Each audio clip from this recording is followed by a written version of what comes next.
Oui, bonjour. Acheter une bouteille de vin, c'est très facile, mais des fois les étiquettes, les capsules ne sont pas toujours faciles à interpréter. C'est pour ça que nous allons le faire juste après. Oui, acheter une bouteille de vin n'est pas anodin, puisque les clients connaissent. Donc il y a des mentions obligatoires, des petites astuces. Donc bien sûr, il y a la provenance, le pays, CE, autres, puisqu'il y a beaucoup de régions, quand même qui produisent de très très bons vins.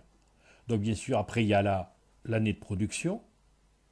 Les dénominations de vin, donc il y a AOP, AOC, donc c'est les appellations d'origine protégée ou contrôlée. IGP, donc c'est dans une région très précise. VDQS, c'est lié à une région, ça peut être un bon vin. 22 pays, alors ça c'est absolument extraordinaire parce qu'il peut y avoir 20 pays, des très très grands vins qui n'ont pas voulu s'associer à l'AOP, AOC. Et les 22 marques, alors là, on oublie. Donc les contenances de volume, vous le voyez marqué sur la bouteille, il n'y a pas de problème. Donc nous passons maintenant à la mise en bouteille. Ça peut être mis donc au château, à la propriété, dans des zones de production. Ça peut être un revendeur qui le met en place. Donc il doit y avoir le nom de l'entreprise. Le taux d'alcool, c'est le pourcentage de volume dans la bouteille d'un litre. Donc maintenant, numéro du lot, allergène, message sanitaire. Bien sûr, nous ne pouvons pas conseiller à une femme enceinte de boire du vin, c'est pas bien du tout. Les teneurs en sucre, ça c'est uniquement pour les vins mousseux.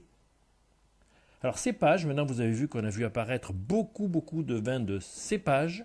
Ça peut être très bien, dans beaucoup de pays étrangers on le fait, dans le sud de la France. Il faut qu'il y ait issu au moins 85% de ce cépage.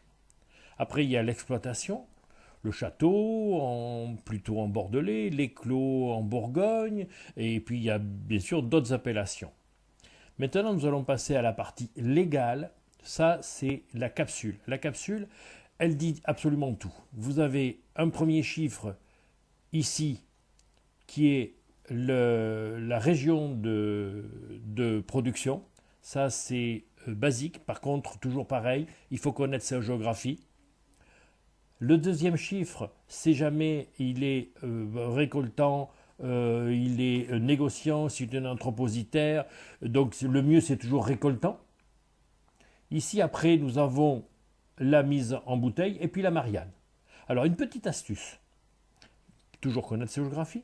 Si jamais vous avez un vin qui vient du 83, donc c'est du Var.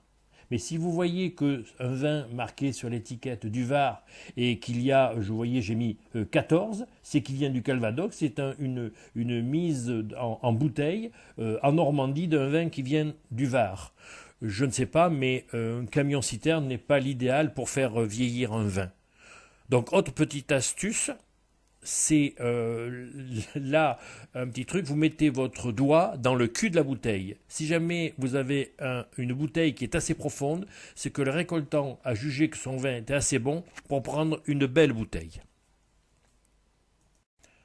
Oui, voilà une étiquette de vin type. Donc il y avait toutes les indications comme nous l'avons vu plus haut, aussi bien sur toutes les couleurs de vin, rouge, blanc ou rosé.